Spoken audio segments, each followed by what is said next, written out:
Bonjour à tous et bienvenue dans cette nouvelle immersion d'Essentiel Express. Je suis ravie de vous retrouver aujourd'hui pour décortiquer une situation vraiment fascinante. Imaginez un instant. Gérer l'attente d'une richesse monumentale. On parle d'un futur évalué à près de 200 milliards de dollars. Ouais, c'est colossal. Et en même temps, chercher désespérément de l'argent liquide aujourd'hui même dans des distributeurs automatiques qui sont à moitié vides. C'est un grand écart qui donne le vertige, franchement.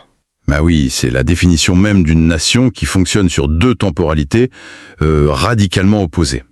Et c'est exactement la dynamique qui traverse la Guinée en ce moment même. On a le regard fixé sur 2040, mais les pieds bien ancrés dans les urgences de la semaine. Exactement. Et le but d'Essentiel Express, pour ceux qui nous écoutent régulièrement, c'est justement de relier tous ces points d'information qui semblent parfois un peu denses. Tout à fait. On va plonger au cœur de ces rouages pour offrir un éclairage clair. Et pour bien comprendre ce paradoxe, cette tension constante entre le quotidien et ce futur géant, il faut d'abord regarder le calendrier politique. Le cadre institutionnel. Voilà, le cadre vient tout juste de basculer. Le fameux décret présidentiel qui fixe officiellement le cap de la fin de la transition, il vient d'être publié. Absolument, le corps électoral est désormais officiellement convoqué. Et la date à retenir, c'est le dimanche 24 mai 2026. D'accord. C'est la date actée pour les élections législatives et communales. Mais, et c'est là que ça devient intéressant, au-delà de la date, le texte précise une modalité technique qui change absolument tout. Le bulletin unique, c'est ça. C'est ça. Le vote se fera à bulletin unique, les bureaux seront ouverts de 7h à 18h, et c'est une étape charnière. Parce que, en fait, elle matérialise la fin annoncée du Conseil national de transition, le fameux CNT, qui faisait office d'assemblée provisoire. Et ça amorce vraiment le retour progressif des civils à l'Assemblée nationale. C'est fou parce que ce mécanisme du bulletin unique, c'est vraiment une petite révolution logistique. Complètement. Avant, on avait une multitude de papiers distincts pour chaque candidat ou pour chaque parti, ce qui coûte une véritable fortune à imprimer. Et qui complique énormément le dépouillement à la fin de la journée. Ah oui, c'est clair. Là, tout est regroupé sur une seule feuille. Le citoyen entre dans l'isoloir, il repère le logo de son choix et il coche. Point. C'est simple et efficace. Ça réduit les risques de fraude, notamment le bourrage d'urnes, et surtout, ça facilite la tâche pour les populations qui ne maîtrisent pas forcément la lecture. Exactement. C'est plus inclusif. Pour utiliser une image locale, c'est comme couler la dalle d'une maison. La transition, c'était un peu l'échafaudage. Oui, la structure temporaire. On a mis les planches de soutien, on a coulé le ciment des réformes, mais ce scrutin du 24 mai, c'est vraiment le moment fatidique. On retire les piliers de soutien pour voir si la maison tient toute seule. C'est une très belle image. Mais il faut bien avouer que la météo politique autour de ce chantier, elle reste particulièrement orageuse. Ah, ça oui. D'un côté, le pouvoir en place, avec le général Mamadi Doumbouya, installe brique par brique les fondations juridiques de ce qu'il appelle la Nouvelle République. Mais de l'autre côté, sur l'échiquier politique traditionnel, il y a de vives inquiétudes. Des figures majeures de l'opposition, comme Cellou Dalein Diallo de l'UFGG, dénoncent fortement la situation. Il parle de manœuvres politiques, n'est-ce pas ? Exactement. Ils voient des filtres politiques déguisés en réformes administratives. Ils ont de gros doutes sur l'inclusivité réelle du processus. Surtout avec les fameux ultimatums du ministère de l'administration du territoire, on a assisté à une véritable purge administrative récemment pour la régularisation des partis politiques. C'est vrai. Le ministère a procédé à la dissolution d'une quarantaine de partis politiques. Une quarantaine ? Oui. Sous prétexte de non-conformité administrative, c'est un mécanisme juridique extrêmement puissant. Et évidemment, l'opposition y voit une manœuvre claire pour écarter des candidats de la course. Qui a d'ailleurs fait réagir au niveau international. Absolument.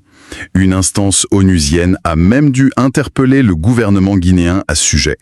Le niveau de tension est palpable. Ce qui prouve bien que les projecteurs sont braqués sur Conakry en ce moment. Mais pour qu'une élection de cette taille se tienne sereinement, la fondation sécuritaire doit être solide. Et pas seulement à l'intérieur. Aux frontières aussi, c'est crucial. Exactement. Et c'est là que le récent sommet de l'Union du fleuve Manon est hyper intéressant à analyser. Ah, ça c'est un signal diplomatique fort. Voir les présidents de la Sierra Leone et du Libéria faire le déplacement jusqu'à Conakry pour s'asseoir à la même table que la Guinée. C'est une étape de décrispation vitale, oui. Surtout quand on sait qu'il y a eu ces derniers mois pas mal de tensions, de petits incidents frontaliers, très souvent liés à la porosité des frontières et bien sûr au contrôle des ressources locales. Et la décision majeure de ce sommet, s'il est bien compris, c'est un allègement du dispositif militaire ? C'est ça, confirmé dans la foulée par l'état-major, un allègement progressif le long de ses frontières. Mais comment ça se traduit concrètement sur le terrain ? On retire juste les soldats et on rentre à la maison ? C'est un changement de doctrine en fait. Plutôt que de maintenir des troupes lourdement armées dans un face-à-face perpétuel... Ce qui crée forcément des étincelles. Exactement. La moindre bavure peut dégénérer. Donc on passe à une gestion asymétrique. On privilégie le renseignement, la diplomatie préventive et surtout la coordination entre les trois pays. Donc on passe d'une logique de confrontation à une vraie logique de bon voisinage sécurisé. Tout à fait. C'est fascinant parce que, paradoxalement, on désarme les frontières avec nos voisins. Mais quand on regarde dans les rues de Conakry, on assiste à l'inverse. Une intensification de la surveillance policière. Je pense par exemple aux taxis-motos. Ah oui, le contraste est saisissant. Mais ça illustre parfaitement l'évolution de la notion de menace. Comment ça ? Aujourd'hui, la sécurité nationale, ce n'est plus seulement se protéger contre une invasion militaire. Ça se joue dans le quotidien. En ville, les autorités font face à une recrudescence de la petite criminalité. Les vols à l'arraché, surtout. Voilà. Et les mototaxis sont très souvent impliqués. Le fameux mode opératoire avec le passager complice, un sac arraché en plein embouteillage, et hop, la moto disparaît dans une petite ruelle. C'est un grand classique. Et pour briser ça, on n'envoie pas l'armée, on organise le secteur informel. Avec les nouveaux gilets numérotés. Exactement. Les syndicats et les autorités en posent ces gilets pour identifier chaque conducteur. Et ils déploient même des talkie-walkie pour coordonner les signalements rapidement. C'est malin. En forçant l'utilisation de numéros, on ramène le secteur informel vers la légalité. On crée de la responsabilité individuelle, oui. C'est vraiment le passage vers une sécurité civile et citoyenne. C'est un vrai maillage de proximité.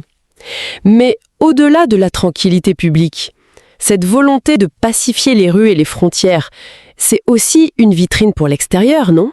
C'est même le prérequis absolu. Pour assurer les investisseurs du projet Simandou. Et exactement. Si on veut attirer les capitaux titanesques pour cet horizon 2040, le pays doit prouver qu'il est un coffre-fort stable. C'est le nerf de la guerre. Parlons-en de cet horizon 2040. Parce que les lois qui viennent d'être promulguées, le plan 2026-2040 et la loi Programme, ce ne sont pas juste de belles paroles à la télévision. Non, c'est le cadre légal strict pour les 15 prochaines années. Le ministre du Plan, Ismaël Nabet, a été très clair.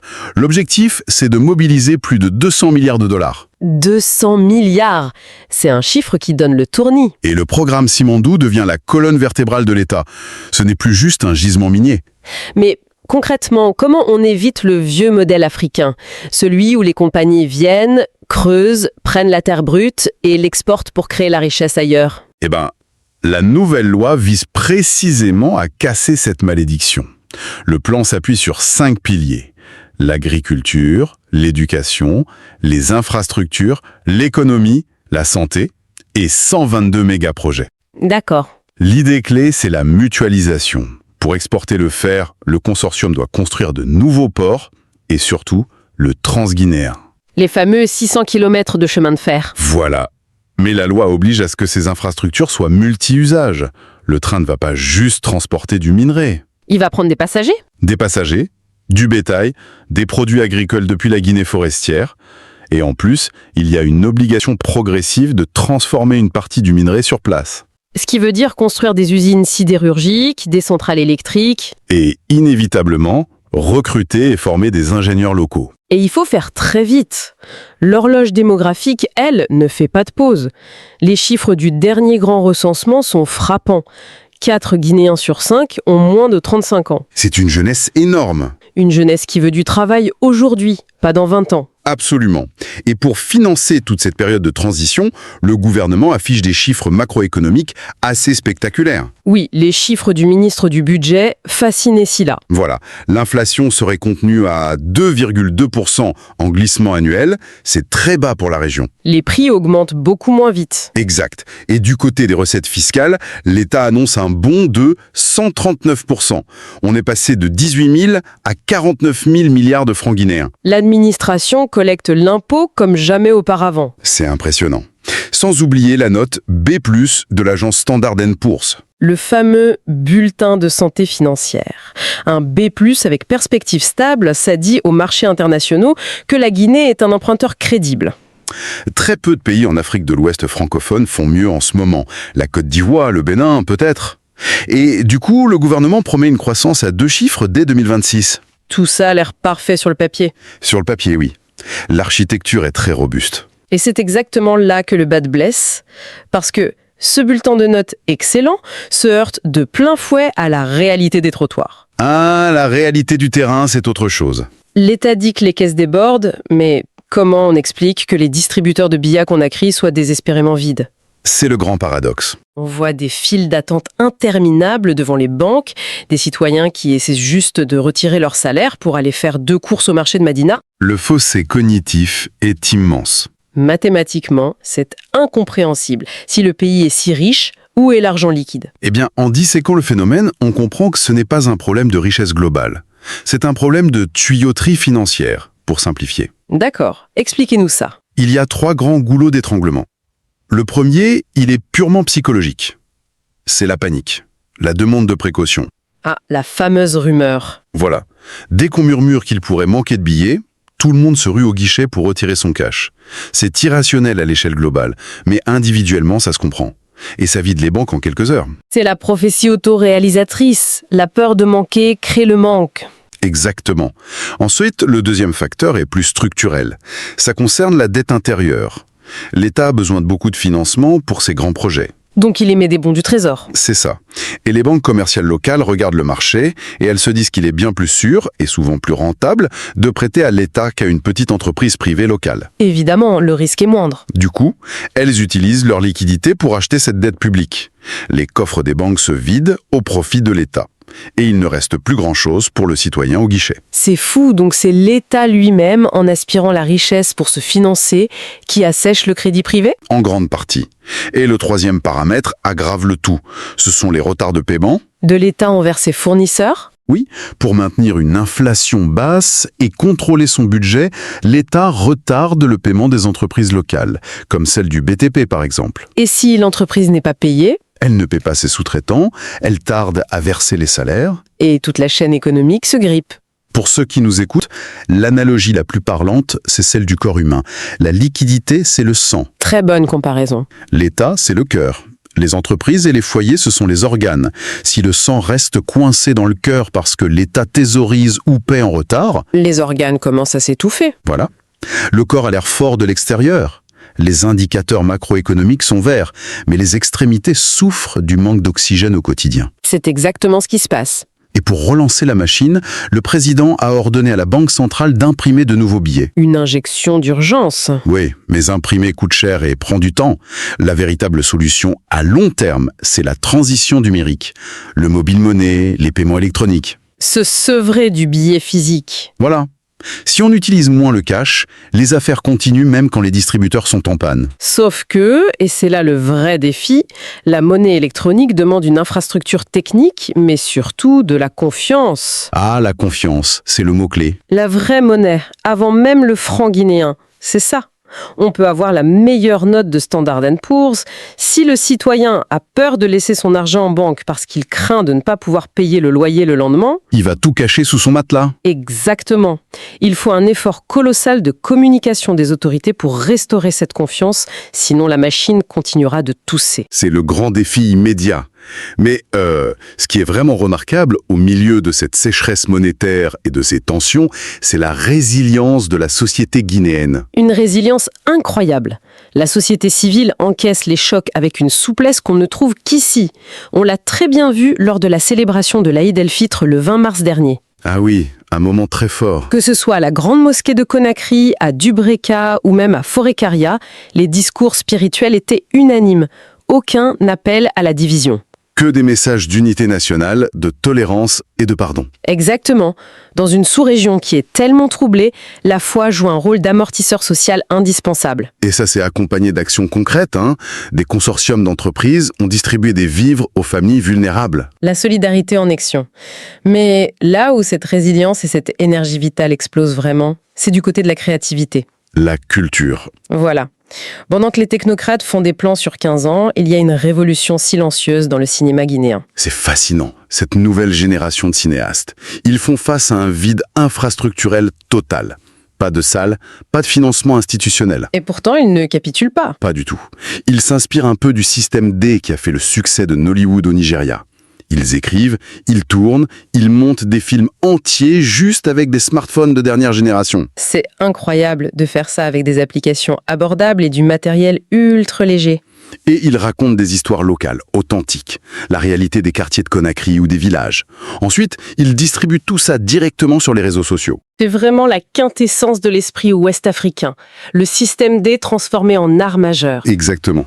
Pendant que l'État planifie le pays pour 2040 avec des tableaux Excel et des milliards de dollars, les citoyens ordinaires, eux, ils inventent des solutions de survie et de beauté pour aujourd'hui. Ils refusent d'attendre 2040 pour exister. Et c'est là toute la complexité du dossier guinéen.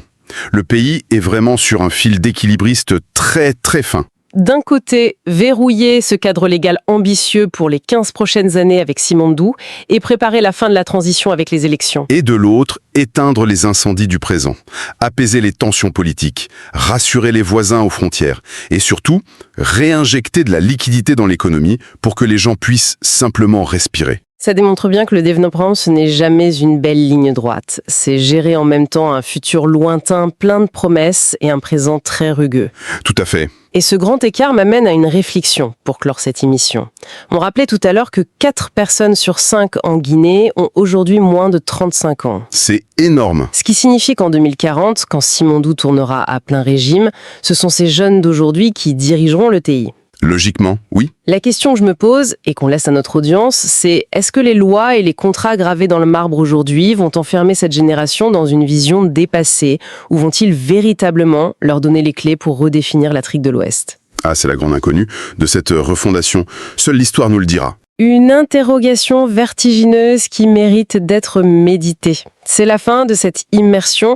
Un immense merci à notre audience de nous avoir suivis dans ce décryptage de l'actualité guinéenne. Merci à tous. Pour continuer à explorer ces sujets en profondeur et sans raccourci, n'oubliez pas de vous abonner à Essentiel Express.